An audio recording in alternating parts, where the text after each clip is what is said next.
ప్రభు నామానికే మహిమ కలుగునుగాక. కూడొచ్చిన మీ అందరికీ కర్మల ఆత్మీయ సహవాస సంఘ విశ్వాసులందరికీ మన ప్రభువును ఆయన ప్రియ కుమారుడునైన యేసుక్రీస్తు వారి శ్రేష్టమైన నామలో శుభములు మరియు అందరికీ వందనాలండి. ప్రసంగి గ్రంథం 3వ అధ్యాయాన్ని మనం ధ్యానం చేసుకుందాం. ప్రసంగి గ్రంథం 3వ అధ్యాయం. ఇందులో ముఖ్యమైన అంశం ఏంటంటే, ఈ జీవితానికి సంబంధించిన దాని గురించి శరీర సంబంధి యొక్క అభిప్రాయం. ఈ జీవితానికి సంబంధించిన దాని గురించి శరీర సంబంధి యొక్క అభిప్రాయం మనం చూస్తాం. 22వ వచనం చూస్తే, తమకు తర్వాత జరుగుదానని చూచుటకై నరుని తిరిగి లేపి కొనిపోవాడెవడను లేకపోవడం నేను చూడగా, వారు తమ క్రియల యందు సంతోషించుట కంటే వారికి మరి ఏ మేలును లేదని సంగతి నేను తెలుసుకుంటుని, ఇదే వారి భాగము అంటాడు. సారీ అండి. మొదటి నుంచి 15 వచనాల్లో మనం చూస్తే, ప్రతి దానికి సమయం ఉంది, సమస్తము దేవుని వలన కలిగినది అనే విషయాన్ని చెప్తున్నాడు. ఇక్కడ 14 జంట పదాలు ఉన్నాయి. పుట్టుటకు, చచ్చుటకు, నాటుటకు, నాటబడిన దాన్ని పెరికివేయుటకు, చంపుటకు, బాగు చేయుటకు, పడగొట్టుటకు, కట్టుటకు, ఏడ్చుటకు, నవ్వుటకు, దుఃఖించుటకు, నాట్యమాడుటకు, రాళ్లను పారవేయుటకు, రాళ్లను కుప్పవేయుటకు, కౌగిలించుటకు, కౌగిలించుట మానుటకు, వెదకుటకు, పోగొట్టుకొనుటకు, దాచుకొనుటకు, పారవేయుటకు, చింపుటకు, కుట్టుటకు, మౌనంగా నుండుటకు, మాట్లాడుటకు, ప్రేమించుటకు, ద్వేషించుటకు, యుద్ధము చేయుటకు, సమాధానపడుటకు. ఇలాగా 14 జంట పదాలు ఉన్నాయి. ప్రతి దానికి సమయము కలదు అంటాడు. ఆకాశము క్రింద మనుషులు చేయి ప్రతి ప్రయత్నానికి కూడా సమయం ఉంది అంటాడు. తన పనులను, అనుభవాలను, అప్పటికి బయట ప్రపంచం ఎలా ఉంది అనే దాని వైపు దృష్టి సారించాడు భక్తుడు. సొలొమోను జీవితానికి అర్థాన్నిచ్చేది అక్కడ ఏదైనా ఉందా అంటే లేదు అని చెప్పొచ్చు. ఒక సమయంలో ఏం చేస్తాము, మరొక సమయంలో ఇతరులు దానికి విరుద్ధమైన దాన్ని చేస్తారు. ఈ జీవితంలో ఉన్న వాటన్నిటినీ ప్రతి వ్యక్తి చేయాలని కానీ చేస్తారని కానీ అతను చెప్పడం లేదు. భూమిపైన సహజమైన జీవన గమనం ఇది అని అతని ఉద్దేశం. ఇవన్నీ కలిపి చూస్తే కష్టపడినందువలన నరునికి లాభము లేదు అంటాడు. 9వ వచనంలో, కష్టపడిన వారికి తమ కష్టం వలన వచ్చిన లాభం ఏంటి అంటాడు. అంతా వ్యర్థము, ఎక్కడా ఏవి ఎప్పుడు శాశ్వతమైనవి కనబడటలేదు. నరులకు దేవుడు పెట్టిన కష్టార్జితాన్ని నేను చూశాను. దేని కాలమందు అది చక్కగా ఉండినట్లు సమస్తము ఆయన నియమించాడు. ఆయన శాశ్వత కాల జ్ఞానమును నరుల హృదయం అందించి ఉన్నాడు. కానీ దేవుని క్రియలను తెలుసుకోవడానికి, పరిశీలనగా తెలుసుకున్నట్టుకు అది చాలదు అంటాడు. పరిశీలనగా తెలుసుకున్నట్టుకు అది చాలదు. కాబట్టి అన్నపానములు పుచ్చుకున్నట్టు కంటే శ్రేష్టమైనది ఏదీ లేదంటాడు 12వ వచనంలో.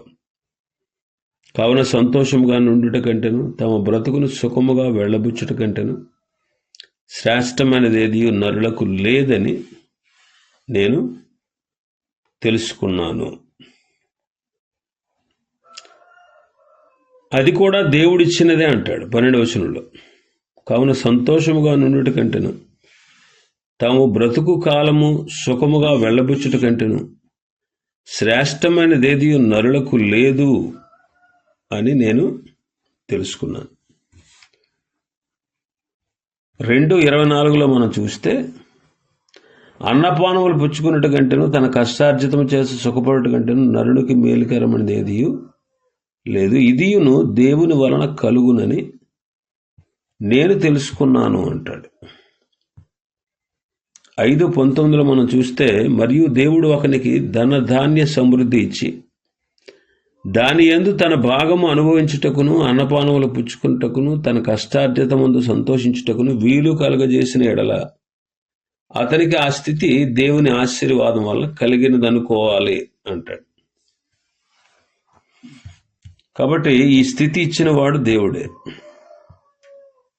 ఇంకా మనం చూస్తే 14వ వచనంలో, దేవుడు చేయు పనులన్నీ శాశ్వతములని నేను తెలుసుకుంటుని, దానికి ఏదియు చేర్చబడదు, దాని నుండి ఏదియు తీయబడదు. మనుషులు తన యందు భయభక్తులు కలిగి ఉండునట్లు దేవుడిట్టి నియమము చేసి ఉన్నాడు. దేవుడు చేసే పనులన్నీ శాశ్వతములు, దానికి ఏదియు చేర్చబడదు, దాని నుండి ఏదియు తీయబడదు. ఈ గ్రంథకర్త లోకజ్ఞాని అయి ఉండి సూర్యుని క్రింద మాత్రమే నిలిచి లోకరీతిగా అన్నిటినీ పరీక్షించి తరచి చూచుచూ మాట్లాడాడు గాని ఆఖరికి కొన్ని మంచి తీర్మానములలోకి వచ్చాడు. దేవుడు చేయు పనులన్నీ శాశ్వతములని తెలుసుకుంటుని, అది వాస్తవం. యెషయా గ్రంథం 53:6లో, యెహోవా దేవుడు మనందరి దోషమును క్రీస్తు మీద మోపారు. రాయించినటువంటి దేవుడే ఈ పని చేశాడు. అది శాశ్వతమైనది కూడా. దానికి ఏది చేర్చలేము, దాని నుండి ఏమీ తీయకూడదు. మళ్ళీ యేసుక్రీస్తు ప్రభువారు వచ్చి చనిపోతాడా? అది అన్నిటికీ జరగదు. ఆల్రెడీ మన కోసం చనిపోయాడు. అది శాశ్వతమైన క్రియ. అన్ని తరాల్లో వాళ్ళకి, అన్ని కాలాల్లో వాళ్ళకి ఆయన శిలువ శ్రమ, శిలువ మరణం వర్తిస్తుంది. అందుకే మన కోసమే దేవుడు క్రీస్తును పాపముగా చేశాడు. పాపం ఎరుగని ఆయన్ని పాపముగా చేశాడు అంటాడు. కొరింథీయులకు రాసిన 2వ పత్రిక 5వ అధ్యాయం 21వ వచనంలో, కొరింథీయులకు రాసిన 2వ పత్రిక 5వ అధ్యాయం 21వ వచనం, ఎందుకనగా మనం ఆయన యందు దేవుని నీతి అగునట్లు పాపం ఎరుగని ఆయనను మన కోసము పాపముగా చేసెను. దేవుడు చేసినటువంటి ఈ పని శాశ్వతమైనది. ఎవ్వడూ దానిని మార్చలేడు. దాని వలన నమ్మువారికి శాశ్వతమైన రక్షణ కలుగుతూ ఉంది. అందుకే పేతురు 2వ పత్రికలో మనం చూస్తే 2వ అధ్యాయం 9-10 వచనాలు మనం చదివితే, భక్తులను శోధనలో నుండి తప్పించుటకును దుర్నీతి పరులను, ముఖ్యముగా మలినమైన దురాశ కలిగి శరీరానుసారముగా నడుచుకొనుచు ప్రభుత్వము నిరాకరించుచు శిక్షలో ఉంచబడిన వారిని తీర్పు దినం వరకు కావలిలో ఉంచుటకును ప్రభువు సమర్థుడు అంటాడు. భక్తులను శోధనలో నుండి తప్పిస్తాడు. సువార్తను త్రోసివేసిన వారిని శిక్షలో ఉంచుటకు ప్రభువు సమర్థుడు. కాబట్టి బైబిల్ రాయించినది కూడా దేవుడే. బైబిల్ కూడా శాశ్వతం. దానికి కూడా మనం ఏది చేర్చకూడదు, దానిలో నుండి ఏది తీసివేయకూడదు. ప్రకటన గ్రంథం 22వ అధ్యాయం 8వ వచనం, యోహానను నేను ఈ సంగతులను వినినవాడను, చూచినవాడను. నేను విని చూచినప్పుడు వాటిని నాకు చూపుచున్న దోత పాదముల ఎదుట నమస్కారం చేయుటకు సాగిలపడగా. 18వ వచనం చదివితే 18, 19 వచనం. ఈ గ్రంథమందున్న ప్రవచన వాక్యములు విను ప్రతి వానికి నేను సాక్ష్యం ఇచ్చినదేమనగా, ఎవడైనను వీటితో మరి ఏదైనాను కలిపిన ఎడల ఈ గ్రంథంలో రాయబడిన తెగుళ్ళు దేవుడు వారికి కలుగజేయు. ఎవడైనను ఈ ప్రవచన గ్రంథముందున్న వాక్యములలో ఏదైనాను తీసివేసిన ఎడల దేవుడు ఈ గ్రంథంలో రాయబడిన జీవవృక్షములను పరిశుద్ధ పట్టణంలో వానికి పాలు లేకుండా చేయును అంట. కాబట్టి మనం ఏది తీసివేయకూడదు. క్రీస్తు వలనే మనకు రక్షణ కలుగుతుంది, అంతే. దానికి మనం ఏది చేర్చకూడదు, దానిలోని ఏమీ తీసేయలేం. అది సంపూర్ణమైనటువంటి రక్షణ ఉంది. ఆ రక్షణలలోనికి వచ్చి మనం రక్షించబడ్డామా లేదా, అది మనం గుర్తించాలి. నరులందరూ ఆయన యందు భయభక్తులు కలిగి ఉండాలని దేవుడిటి నియమం చేశాడు అంటాడు 14వ వచనంలో. మనుషులకు భయభక్తులు కలగాలనేది ఈ ప్రపంచంలో దేవుడు జరిగించే చర్యలకు మూల కారణాల్లో ఒకటి. దేవునికి అనుకూలంగా ఉన్న జీవితానికి ఇదెంతో ముఖ్యం. కాబట్టి మనుషులందరికీ దేవుని యందు భయభక్తులు ఉంచాలి. దేవుని భయం ఉంటే పాపం చెయ్యం. ఆదికాండం 20వ అధ్యాయం 11వ వచనంలో మనం చూస్తే, ఈ స్థలమందు దేవుని భయం బొత్తిగా ఏమాత్రము లేదు, దాని కారణంగానే నేను అబద్ధం ఆడానంటాడు భక్తుడు.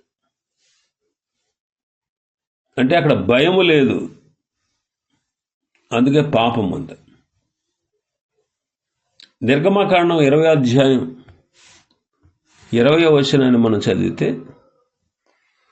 అందుకు మోషే, భయపడకుడి, మిమ్ము పరీక్షించుటకును మీరు పాపము చేయకుండానట్లు ఆయన భయము మీకు కలుగుటకును దేవుడు వేంచేసెను అని ప్రజలతో చెప్పాడు.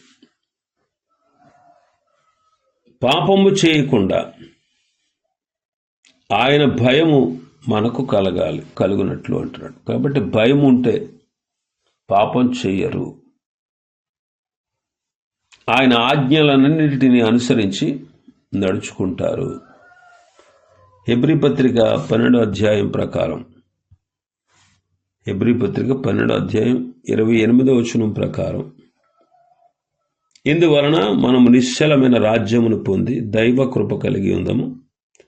ఆ కృప కలిగి వినయ భయభక్తులతో దేవునికి ప్రీతికరమైన సేవ చేయుదము అంటాడు. దేవునికి వినయము భయభక్తులు కలిగి ఉంటే దేవునికి ప్రీతికరమైనటువంటి సేవ చేస్తాం. ఇంకా మన భాగంలోకి వస్తే 16వ వచనం నుంచి మనం చూస్తే, న్యాయాన్యాయాలు దేవుడే ఎరిగినవాడు, ఆయనే వాటిని బట్టి తీర్పు తీరుస్తాడు అంటాడు.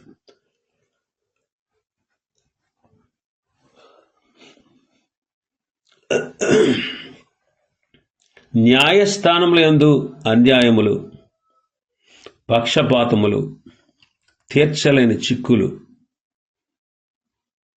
ఇలాంటి వాటితో మానవులందరూ బాధపడుతూ ఉన్నారు.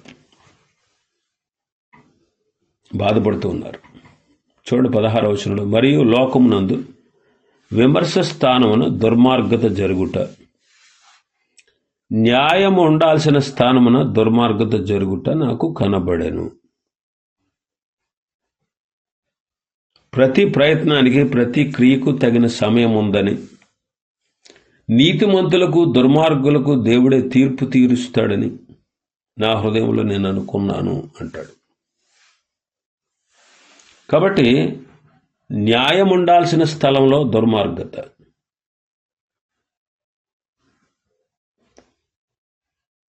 ఇలాగా చాలామంది బాధలు అనుభవిస్తూ ఉన్నారు. ఇలాంటివి ఇప్పుడు జరుగుతూ ఉన్నాయి దేశంలోనూ, అలాగే ఆయా కుటుంబాల్లో, సంఘాల్లో జరుగుతూ ఉన్నాయి. ఇవన్నీ మనకు తెలుసు. అయితే అన్నిటికీ దేవుడు మాత్రమే తీర్పు తీరుస్తాడు అని సొలొమోను చెప్తున్నాడు. దేవుడు మాత్రమే తీర్పు తీరుస్తాడు అంటున్నారు. మత్తయి సువార్త 16వ అధ్యాయం 27వ వచనం చూస్తే, మనుష్య కుమారుడు తన తండ్రి మహిమ గలవాడే తన దూతలతో కూడా రాబోచున్నాడు. అప్పుడు ఆయన ఎవరి క్రియల చొప్పున వారికి ప్రతిఫలం ఇచ్చును అంటాడు. రోమాపత్రిక 2వ అధ్యాయం 6వ వచనం నుంచి చూస్తే, ఆయన ప్రతివానికి వాని క్రియల చొప్పున ప్రతిఫలం ఇచ్చును. ఆయన ప్రతివానికి వాని క్రియల చొప్పున ప్రతిఫలం ఇచ్చును. కొరింథీయులకు రాసిన 2వ పత్రిక 5వ అధ్యాయం 10వ వచనం. ఎందుకనగా తాను జరిగించిన క్రియల చొప్పున, అవి మంచివైనను సరే చెడ్డవైనను సరే, దేహముతో జరిగించిన వాటి ఫలమున ప్రతివాడు పొందినట్లు మనమందరము క్రీస్తు న్యాయపీఠము ఎదుట ప్రత్యక్షము కావలెను. మనుషులు చేయుచున్నటువంటి అన్యాయపు తీర్పులను బట్టే సొలొమోను 18వ వచనంలో అంటాడు, 18వ వచనంలో, కాగా తాము మృగముల వంటి వారని నరులు తెలుసుకున్నట్లు దేవుడు వారిని విమర్శించినట్లును ఎలాగూ జరుగుచున్నదని అనుకున్నాను. అంటే నరులు మృగముల వంటి వారు. అయితే 19వ వచనం అంటాడు, నరులకు సంభవించినది ఏదో అది మృగములకు సంభవించును, వాటికిని కలుగు గతి ఒక్కటే. నరులు చచ్చునట్లు మృగములను చచ్చును, సకల జీవులకు ఒక్కటే ప్రాణము. మృగముల కంటే నరులకు ఏమీ ఎక్కువ లేదు, సమస్తము వ్యర్థము అంటాడు. దీని భావాన్ని మనం గమనించాలి. నరులు తీర్చుచున్న అన్యాయపు తీర్పును బట్టియే వారు మృగముల వంటి వారని సొలొమోను భావిస్తున్నట్లు మనం చూస్తున్నాం. ఈ గ్రంథంలో సూర్యుని క్రింద అనే మాటలు ప్రతిసారి మనం చూస్తున్నాం. ఆకాశము క్రింద, భూమి మీద అనే మాటలు కూడా వ్రాయబడి ఉన్నాయి. కాబట్టి సూర్యుని క్రింద, భూమి మీద జరిగే కార్యాలే ఈ ప్రసంగి రాస్తూ ఉన్నాడు. అతడు కేవలం లోక దృష్టితో కార్యములను వివేచించి చూసే మానవుడు. అందుకే అందరికీ సరి సమానంగా చావు సంభవించును, మృగముని కంటే నరునికి హెచ్చైనది ఏది లేదు అంటాడు.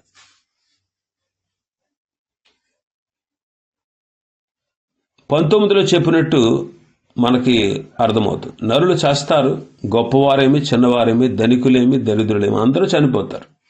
మృగములు కూడా చేస్తాయి. అవి నరులు అందరూ ఒకటే అని యోచిస్తున్నాడు. మృగము చచ్చి మంటికి వెళ్ళిపోద్ది, నరుడు చచ్చి మంటికి మొన్నే పోతాడు.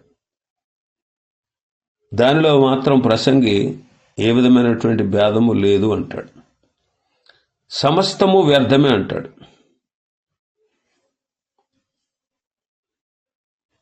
అదే తలపోసుకుంటూ 21వ వచనంలో, నరుని ఆత్మ పరమునకు ఎక్కిపోవునో లేదో, మృగముల ప్రాణము భూమికి దిగిపోవునో లేదో ఎవరికి తెలియను అంటాడు.